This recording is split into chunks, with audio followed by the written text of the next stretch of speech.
ಕೊಡುವಂತಹ ಅಕ್ಕಗೆ ಕೊಡಲಾರದಂತ ಜನಿವಾರ ನನಗೂ ಬೇಡ ಅಂತೇಳಿ ಬಿಟ್ಟು ಮನೆಯನ್ನ ಬಿಟ್ಟವ್ರು ಯಾರು ಅಂದ್ರೆ ಗುರು ಬಸವಣ್ಣನವರು. ಹೌದಾ? ಅದಕ್ಕಾಗಿ ಎಷ್ಟು ವರ್ಷದಾಗ? 8 ವರ್ಷದಾಗ. ದೊಡ್ಡ ನೆನಪೇನ್ ಬಿಟ್ಕೊಂಡಿರಿ, ಪರವಾಗಿಲ್ಲಪ್ಪ, ನನ್ನ ಜೀವನ ಸಾರ್ಥಕ ಆಯ್ತು. 8 ವರ್ಷದಾಗ ಮನೆ ಬಿಟ್ಟು 8 ವರ್ಷದಾಗ. ಈಗ 8ರ ಮುಂದೊಂದು ಪೂಜೆ ಕೊಡ್ರಿ, ಎಷ್ಟಾಗ್ತದ? ಎಷ್ಟೇ? 80 ವರ್ಷ ಆದ್ರೂ ಕೂಡ ಇನ್ನೊಬ್ಬರಿಗೋಸ್ಕರವಾಗಿ ಒಂದು ಹೋರಾಟ ಮಾಡೋದು ಬರಬಾರ್ದು ನಮ್ಮ ಜೀವನ ಏನ್ರಿ. ನಮ್ಮ ಬದುಕಿಗೆ ಇನ್ನೊಬ್ರು ಸಂಬಂಧದಿಂದ ಒಂದು ಹೋರಾಟ ಮಾಡೋದು ಸಹ ಬರ್ತಿಲ್ಲ ಅಂತಕ್ಕಂಥದ್ದು. ಆದ್ರೆ 8 ವರ್ಷಕ್ಕನೇ ಮನೆ ಬಿಟ್ಟರು ಅವರು.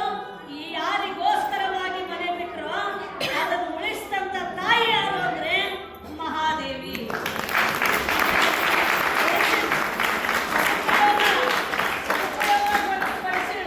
ಯಾರು? ಮಹಾದೇವಿ ಅಂತಕ್ಕಂಥದ್ದು. ಹಾಗಾಗಿ ಇವತ್ತು ಆ ಮಗುವಿನ ಏನ್ ಜನನ ಆಗಿದೆಯಲ್ಲ ಏನ್ರಿ, ಆ ಜನನ ಆಗಿದೆಯಲ್ಲ ತಗೊಂಡು ಬಂದಂತಾಳೆ ಏನಂದ್ರೆ 10 ಅಡಿಯೋದ್ರಕ್ಕಿಂತ ಮುದ್ದು ಹುಟ್ಟೈತಿ ಓಂಕಾರ.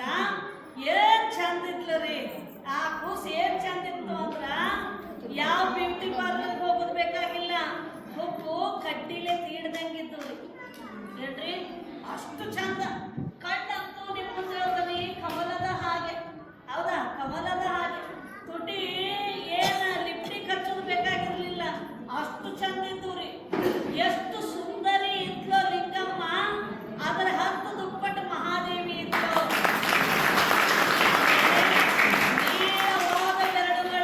ನೀಳವಾದ ಬೆರಳುಗಳು, ಹುಟ್ಟುತ್ತಲೇ ತಲೆ ತುಂಬ ಎಷ್ಟೊಂದು ಜವಳ ಕೂದಲ ತಲೆ ಒಳಗಡೆ, ಅಷ್ಟು ಚಂದ ಮಗು ಇದ್ರಿ. ನೋಡಿ ಬಹಳ ಸಂತೋಷ ಆಗ್ತದೆ. ಅವಾಗ ಓಂಕಾರ ಶೆಟ್ಟಿ ಅಂತಾರೆ, ನನಗೆ ಹೆಣ್ಣು ಗಂಡು ಅನ್ನೋದ್ರಲ್ಲಿ ಭೇದ ಇಲ್ಲಮ್ಮ, ಆದ್ರೆ ನನಗೊಂದು ಮುತ್ತು ಹುಟ್ಟೈತಲ್ಲ ಅಷ್ಟು ಸಾಕು ಅಂತ ಹೇಳ್ಬಿಟ್ಟು ಅಂತಾರೆ. ಇನ್ನು ಲಿಂಗಮ್ಮ ಅಂತಾಳೆ ಏನಂದ್ರೆ, ನನಗೂ ಕೂಡ ಗಂಡು ಹೆಣ್ಣು ಅನ್ನುವಂಥದ್ದೇನು ಭೇದ ಇಲ್ಲ, ಆದ್ರೆ ಹುಟ್ಟಿದ ಮನೆಗೆ ಕೊಟ್ಟ ಮನೆಗೆ ಕೀರ್ತಿ ತರುವಂತ ಮಗಳಾದ್ರೂ ಸಾಕು. ಅಕಿದ ಗುಣಗಳೇನಂದ್ರೆ ಲೌಕಿಕ, ಹುಟ್ಟಿದ ಮನೆ ಕೊಟ್ಟ ಮನೆ, ಕೊಟ್ಟ ಮನೆ ಕೀರ್ತಿ ತರುವಳಾದ್ರೂ ಸಾಕು. ಹೌದಾ? ಅಂತ ಆಕಿ ಈಗ ಹುಟ್ಟುತ್ತೇನ ಚಿಂತೆ ಮಾಡಕತ್ತಾಳಕಿ ಏನ್ರಿ. ಇತ್ಲಾಗ ಗುರುಗಳ ಮಠಕ್ಕೆ ಬರ್ತಾರೆ ಯಾರು? ಓಂಕಾರ ಶೆಟ್ಟಿ ಗುರುಗಳ ಮಠಕ್ಕೆ. ಅಂದ್ರೆ ಮಗುವಿನ ಜನನ ಆಗಿದ್ದನ್ನು ಹೇಳೋಣ ಅಂತ ಹೇಳಿ ಗುರುಗಳ ಮಠಕ್ಕೆ ಹೊಂಟಿದ್ದಾರೆ. ಯಾವ ಮಠ ಅದು? ಬೇಗ ಹೇಳ್ಬೇಕು, ಯಾವ ಮಠ ಅದು? ಮಲ್ಲಿಕಾರ್ಜುನ ಮಠಕ್ಕೆ. ಹೌದಾ? ಗುರುಗಳ ಹೆಸರೇನು? ಗುರುಲಿಂಗ ದೇವರು. ಹೌದಾ? ಅಲ್ಲಿಗೆ ಹೋಗ್ತಾ ಇದ್ದಾರೆ. ಇವರು ಹೋಗುವೊಳಗಾಗಿ ಉದ್ಯಾನವನದೊಳಗಡೆ ಅಂದ್ರೆ ಗಾರ್ಡನ್, ನಿಮ್ ಪ್ರಕಾರ ಗಾರ್ಡನ್ ಒಳಗಡೆ ಗುರುಲಿಂಗ ದೇವರು ಧ್ಯಾನಾಸಕ್ತರಾಗಿ ಕೂತ್ಕೊಂಡಿದ್ರು ಏನ್ರಿ, ಧ್ಯಾನದಲ್ಲಿ ಕೂತ್ಕೊಂಡಿದ್ರು. ಹೋಗಿ ಓಂಕಾರ ಮುಂದೆ ಕೂತ್ಕೊಳ್ತಾರೆ. ಈಗ ನಮಸ್ಕಾರ ಮಾಡೋದು ಬೇಡ, ಯಾಕಂದ್ರೆ ಧ್ಯಾನದಲ್ಲಿ ಕೂತಿದ್ದಾರೆ ಗುರುಗಳು. ಅದಕ್ಕಾಗಿ ನಾನು ಅವರು ಎಚ್ಚರವಾದ ಮೇಲೆ ನಾನು ನಮಸ್ಕಾರ ಮಾಡೋಣ ಅಂತ ಹೇಳಿ ಅವ್ರ ಮುಂದೆ ಕೈ ಮುಗಿದುಕೊಂಡು ಕೂತ್ಕೊಳ್ತಾರೆ. ಬಹಳ ಭಕ್ತಿ ಇದ್ರು ಗುರುಗಳ ಮುಂದೆ. ಕೆಲವರು ಯಾ ಗುರುಗಳಾದ್ರೆ ಏನಂತೆ, ಅಂತ ಆದ್ರೆ ಏನಂತೆ, ಇವರು ಇರುವಾಗ ಇರ್ತಿರ್ತಾರೆ. ಹೌದಲ್ಲ? ಏನ್ ಭಯ ಇರಂಗಿಲ್ಲ, ಭಕ್ತಿ ಇರಂಗಿಲ್ಲ, ಹಂಗಿರ್ತಿರ್ತಾರೆ. ಆದ್ರೆ ಆತ ಅಷ್ಟು ಭಕ್ತಿಯಿಂದ ಕೂತ್ಕೊಂಡ್ರೆ ಮುಂದೆ ಕೂತ್ಕೊಂಡಾಗ ಇದಕ್ಕಿದ್ದಂಗ ಕಣ್ಣು ತೆಗೆದು ಗುರುಲಿಂಗ ದೇವ್ರಂತಾರೆ, ಏನು ಜ್ಞಾನದ ಕಣೆಯ ಚಿತ್ಕಳೆ ಉಗಮವಾಯಿತೆ ಓಂಕಾರ ಅಂತ ಕೇಳಿದ್ರು. ಅವರೇ ಯಾರು? ಗುರುಲಿಂಗ ದೇವರೇ ಕೇಳಿದ್ರು. ಈತ ಗಾಬರಿ ಆಗೋದು ನಿಂತ್ಕೊಂಡ್ಬಿಟ್ಟ. ಗುರುಗಳೇ, ನಾ ಇನ್ನು ಏನು ಹೇಳೇ ಇಲ್ಲ ನಿಮಗ, ಆಗ್ಲೇ ನಿಮ್ಗೆ ಹೆಂಗ್ ಗೊತ್ತಾಯ್ತಿದು ಅಂದಾಗ, ಹೌದು ಓಂಕಾರ, ಆ ತಾಯಿಯ ಬರುವಿಕೆಗಾಗಿಯೇ ನಾನು ಸ್ವಾಗತ ಮಾಡಲು ಧ್ಯಾನಕ್ಕೆ ಕೂತ್ಕೊಂಡಿದ್ದೆ ಅಂತ. ಏನ್ರಿ, ಧ್ಯಾನಕ್ಕೆ ಎದ ಕೂತ್ಕೊಂಡಿದ್ದೆ? ಆ ತಾಯಿಯನ್ನ ಸ್ವಾಗತ ಮಾಡ್ಲಿಕ್ಕೆ ನಾ ಕೂತ್ಕೊಂಡಿದ್ದೆ. ಆಕೆ ಜಗತ್ತನ್ನ ಬೆಳಗಲಿಕ್ಕೆ ಬಂದಿರುವಂತ ತಾಯಿ, ಜಗತ್ತಿನ ಅಜ್ಞಾನವನ್ನ ಕಳೆದು ಸುಜ್ಞಾನದ ಬೆಳಕನ್ನ ತೋರಿಸಲಿಕ್ಕೆ ಬಂದಿರುವಂತಹ ಜ್ಞಾನದ ಕಣಿ ತಾಯಿ. ಆಕೆ ಸಾಮಾನ್ಯಗಳಲ್ಲಪ್ಪ.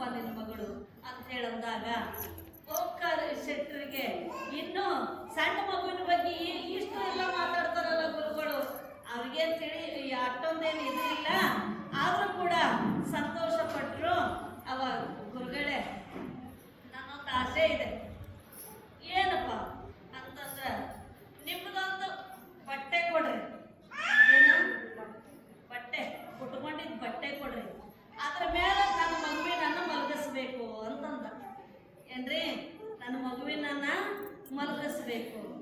ಯಾಕಪ್ಪ ನನ್ನ ಬಟ್ಟೆ ಓದು, ನನ್ನ ಬಟ್ಟೆ ಮೇಲೆ ಯಾಕೆ ಮಲಗಿಸ್ಬೇಕಂತೀಯ ಅಂದಾಗ ಗುರುಗಳೇ, ದಿನನಿತ್ಯಲೂ ಕೂಡ ನೀವು ಉಟ್ಕೊಂಡಿರುವಂಥ ಬಟ್ಟೆ ನಿಮ್ಮಲ್ಲಿರುವಂತಹ ತಪಸ್ಸಿನ ಪ್ರತಿಫಲವನ್ನ, ನಿಮ್ಮಲ್ಲಿರುವಂತಹ ಸದ್ಗುಣಗಳನ್ನ ಅದು ಪಡ್ಕೊಂಡಿರುತ್ತೆ ಆ ಬಟ್ಟೆ. ಅದಕ್ಕೆ ಆ ಬಟ್ಟೆ ಮೇಲೆ ಮಲ್ಕೊಂಡು ನನ್ನ ಮಗಳು ಕೂಡ ಸದ್ಗುಣವಂತಿ ಆಗಲಿ ಅಂತ ಅವಾಗ ಗುರುಲಿಂಗ ದೇವರು ಒಂದು ಹಾಸ್ಯ ಮಾಡ್ತಾರೆ.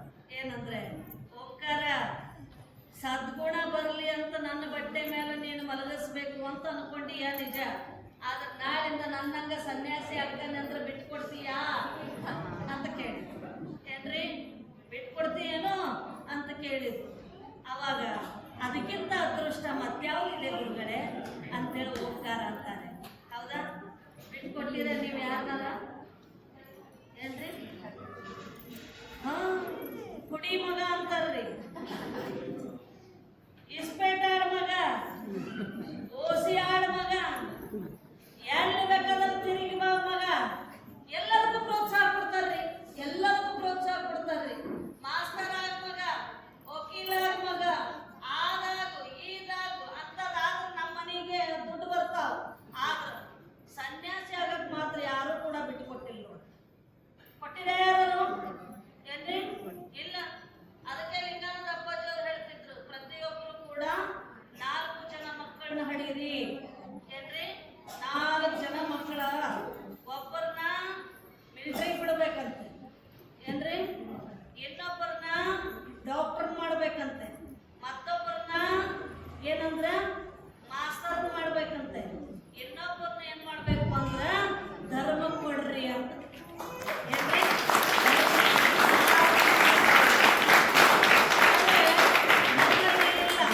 ನಮ್ಮಲ್ಲಿ ಧರ್ಮ ಕೊಡೋದಿಲ್ಲ. ಏನ್ರಿ, ನಮ್ಮಲ್ಲಿ ಧರ್ಮ ಕೊಡೋದಿಲ್ಲ. ಧರ್ಮ ಕೊಡೋದಿಲ್ಲದೆ ಇದ್ದ ಕಾರಣದಿಂದನೇ ಈ ಧರ್ಮ ಈ ರೀತಿ ಕುಂತಿದೆ. ಅದೇ ಬೇರೆ ಧರ್ಮೀಯರೊಳಗಡೆ ಒಂದೊಂದು ಮಗುವಿನನ್ನ ಧರ್ಮಕ್ಕಾಗಿ ಬಿಡ್ತಾರಂತೆ. ಅರ್ಥ ಆಯ್ತಾ? ಧರ್ಮಕ್ಕೋಸ್ಕರವಾಗಿ. ಇಲ್ಲಿ ಬಿಡೋದಂತದಿಲ್ಲ, ಬಿಡ್ತಾರೆ. ಎಂಥವ್ರನ್ನ ಬಿಡ್ತಾರೆ ಅನ್ನೋದಕ್ಕೆ ನಿಮ್ಗೊಂದು ಜೋಕ್ ಹೇಳ್ತಾನೆ. ಬಿಡ್ತಾರೆ, ಆದ್ರೆ ಎಂಥವ್ರನ್ನ ಬಿಡ್ತಾರೆ ಅನ್ನೋದಕ್ಕೆ ಹೇಳ್ತೀನಿ. ಒಂದ್ಸಲ ಒಬ್ಬರ ಮನೆಗೆ ಹೋಗಿದ್ವಿ, ಹೀಗೆ ತಾರಿಹಾಳ ಅಂತ ಒಂದು ಊರದ. ಅಲ್ಲಿ ಪ್ರವಚನವನ್ನು ಮಾಡ್ತಾ ಇದ್ದೆ. ಒಬ್ಬರ ಮನೆಗೆ ಹೀಗೆ ಪೂಜೆ ಕರೆದಿದ್ರು. ಎಲ್ಲರೂ ನಾವು ಪ್ರವಚನ ಮಾಡ್ಬೇಕಾದ್ರೆ ಏನ್ ಮಾಡ್ತೀವ್ರಿ ಅಂತಂದ್ರ, ದಿನಕ್ಕೆ 2-3 ಮನೆ ಪೂಜೆ ಇರ್ತಾವ. ಆ ಪೂಜೆ ಮಾಡಿ ಮಧ್ಯಾಹ್ನ ಒಂದು ಪ್ರಸಾದವನ್ನ ಬೇರೆದವ್ರ ಮನೆ ಒಳಗೆ ಮಾಡ್ಕೊಂಡು ತರ್ತಿರ್ತೀವಿ. ಈ ರೀತಿ ಇರ್ತದ. ಅದಕ್ಕಾಗಿ ಹಂಗ ಇದ್ದಾಗ ಅವ್ರ ಮನೆಗೆ ಹೋಗಿದ್ದೆ. ಇನ್ನೇನು ಎಲ್ಲ ಪೂಜೆ ಮುಗೀತು, ಪ್ರಸಾದ ಮುಗೀತು, ಎಲ್ಲ ಆಯ್ತು. ಹೀಗೆ ಮಾತಾಡ್ಕೊಂಡು ಕುಂತಾಗ ನಾ ಅಂದೆ, ಅಪ್ಪವ್ರ ನಿಮ್ಗೆ ಎಷ್ಟು ಜನ ಮಕ್ಕಳು ಅಂತಂದೆ. ಅವ್ರಂದ್ರು, 5 ಜನ ಅದಾರ ನೋಡ್ರಿ ಮಾತಾಜಿ, ಗಂಡು ಮಕ್ಕಳು ಅದಾರ, ನನಗೆ ಹೆಣ್ಣು ಮಕ್ಕಳಿಲ್ಲ, 5 ಜನ ಗಂಡು ಮಕ್ಕಳು ಅದಾರ್ರಿ ಅಂದ್ರು. ಭಾಳ ಚೆನ್ನಾಗಿ ಕೇಳ್ಬೇಕ. ಅವಾಗ ಅದು ಹೌದ್ರಿ, 5 ಜನ ಗಂಡು ಮಕ್ಕಳ ಅಂದೆ. ಹೌದ್ರಿ ಮಾತಾಜಿ, ಭಾಳ ಹೆಮ್ಮೆಯಿಂದ ಹೇಳಿದ್ರು, 5 ಜನ ಗಂಡು ಮಕ್ಕಳು ಅಂತ. ಸರಿ ಆಯ್ತು. ಮೊದಲನೇದವ ಏನ್ ಮಾಡ್ತಾನ್ರಿ ಮಾತಾಜಿ, ಆತ ಗಡಿ ಭಾಗದೊಳಗೆ ಮಿಲಿಟ್ರಿಗೆ ಅದಾನ್ರಿ ಅಂತಂದ. ಒಳ್ಳೇದು, ಶಬಾಷ್, ಭಾಳ ಚೆನ್ನಾಗಾಯ್ತು, ಮಿಲಿಟ್ರಿ ಒಳಗದಾನಂತ. 2ನೇದವ ಏನ್ ಮಾಡ್ತಾನ್ರಿ ಅಂದ್ರ, ಆತ ಇಲ್ಲೇ ಸ್ಕೂಲ್ನಾಗ ಟೀಚರ್ ಅದಾನ್ರಿ, ಕನ್ನಡ ಶಾಲೆಗೆ ಅಂತ. 3ನೇದವ ಏನ್ ಮಾಡ್ತಾನ್ರಿ, ಆತ ಲಾಯರ್ ಅದಾನ್ರಿ. 4ನೇದವ ಏನ್ ಮಾಡ್ತಾನ್ರಿ, ಡಾಕ್ಟರ್ ಅದಾನ್ರಿ. 5ನೇದವ್ರಿ ಅಂದ್ರ ಸ್ವಲ್ಪ ದೊಡ್ಡದಾನ್ರಿ ಮಾತಾಜಿ. ಏನ್ರಿ, ದೊಡ್ಡದಾನ, ಶಾಲೆನೂ ಹತ್ತಲಿಲ್ಲ. ಎಷ್ಟು ಹೊಡೆದು ಕಳಿಸಿದ್ವಿ ಕಲೀಲಿ ಅಂತೇಳಿ. ಆಮೇಲೆ ಕಲೀಲಿಲ್ಲ, ಶಾಲೆ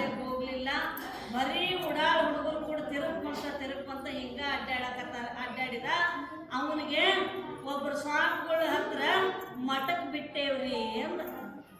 ಎಲ್ಲಿ ಬಿಟ್ಟಾರ್ರಿ? ಕೇಳಿಸ್ಕೊಂಡ್ರೇನ ನೀವು? ಎಲ್ಲಿ ಬಿಟ್ಟಾರ ಅವನ್ನ? ಮಠಕ್ ಬಿಟ್ಟಾರ. ಯಾತವನ್ನ? ದೊಡ್ಡ ಏನ್ರಿ?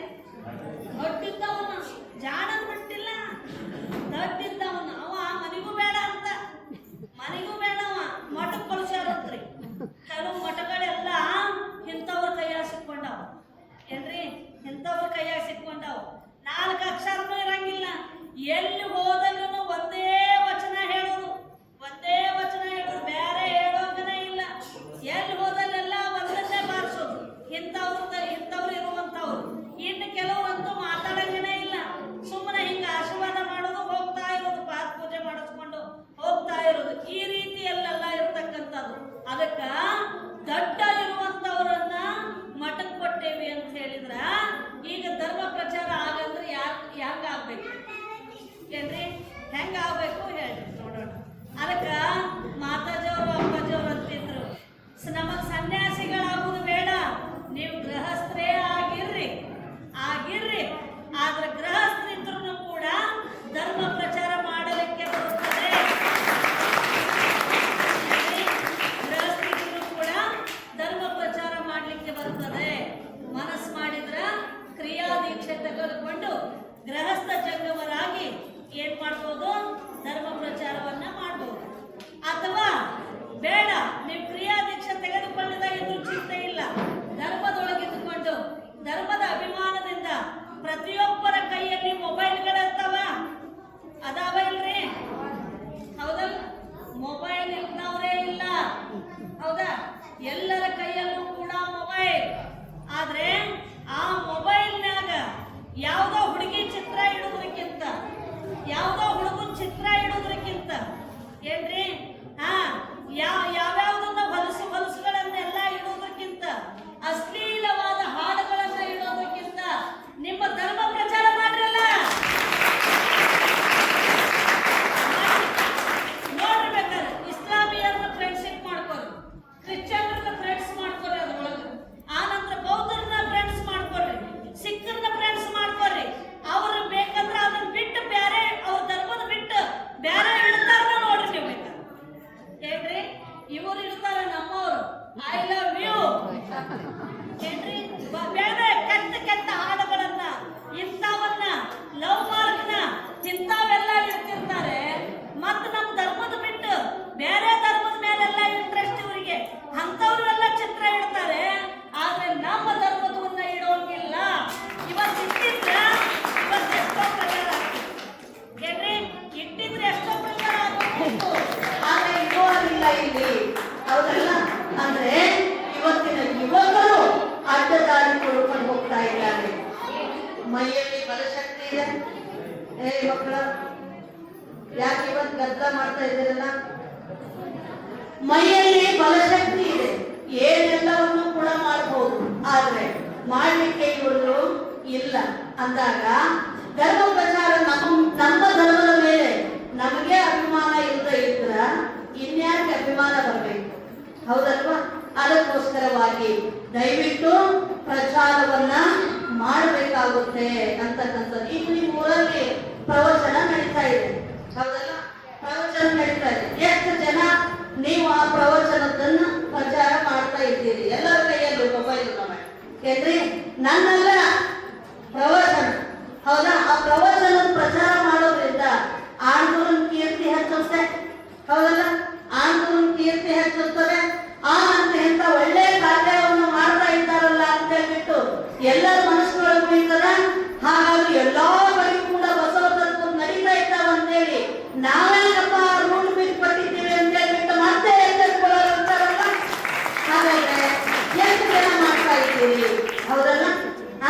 ಅದಕ್ಕೋಸ್ಕರವಾಗಿ ನಾವು ಅದರಿಂದ ಹಿಂದುಳಿತಾ ಇದ್ದೇವೆ ಅಂತಕ್ಕಂಥದ್ದು.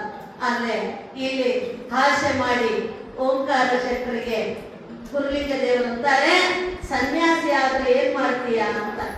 ಸ್ವಲ್ಪ ಅಧ್ಯಾತ್ಮ ಜೀವಿ ಯಾರಂದ್ರೆ ಓಂಕಾರ ಶೆಟ್ಟರು. ಅದಕ್ಕಾಗಿ ಅವ್ರು ಅಂತಾರೆ, ಅದಕ್ಕಿಂತ ಅದೃಷ್ಟ ಇನ್ಯಾವುದದ ಗುರುಗಳೇ, ಹೌದಾ? ಯಾವುದದ ಇಲ್ಲ ಅಂತ ಹೇಳ್ಬಿಟ್ಟು ಅಂತಾರೆ. ಅಂದಾಗ ಈಗಂತಿ ಮುಖಾರ, ಆದ್ರೆ ನಾಳೆ ಸನ್ಯಾಸಿ ಆಗ್ತಾನೆ ಅಂದಾಗ ನಿನ್ನ ಮಾತು ಮತ್ತೆ ಬೇರೆ ಕಡೆ ತಿರುಗಬಾರ್ದು ಅಂತ ಹೇಳ್ತಾರೆ. ಇಲ್ಲ, ದಯವಿಟ್ಟು ಇಲ್ಲ ಗುರುಗಳೇ, ಆಕೆಯ ಆಸೆಗೆ ನಾ ಯಾವತ್ತೂ ಅಡ್ಡಿ ಬರಲ್ಲ ಅಂತ ಹೇಳ್ಬಿಟ್ಟು ಹೇಳ್ತಾನೆ.